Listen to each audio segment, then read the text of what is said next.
1950 में सरदार पटेल की मृत्यु के बाद नेहरू जी का जो विचार शैली थी, वह विचार शैली केवल कांग्रेस पार्टी पर नहीं छा गई, लेकिन हिंदुस्तान के बुद्धिजीवी वर्ग पर छा गई। और फिर क्या हुआ कि धीरे धीरे करके जितनी वो धारणाएं थी वो ऐसी रूढ़ हो गई, जिसको कहते हैं ना axiomatic truth, scriptural truth. Any departure from that is heresy. हमको इस प्रकार की कठिनाई का सामना करना पड़ा है कि हम जिस समय हिंदुत्व का शब्द प्रयोग करते ही लगता था ये क्या हो गया, इसको क्या बात कर रहा है, हिंदू की बात करता है। हिंदुस्तान में हम में से एक एक के अनेक आइडेंटिटीज हैं, लेकिन जिस समय वो अगर कहता है मैं हिंदू हूं तो अपराधी बन जाता है।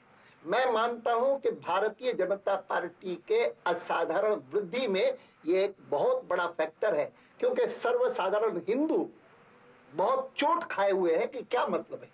अगर सेक्युलरवाद के नाम पर मेरी हिंदू आइडेंटिटी के बारे में मुझे संकोच करना सिखाया जाएगा, तो मैं समझता हूं कि बीजेपी जो कहती है वो ठीक है।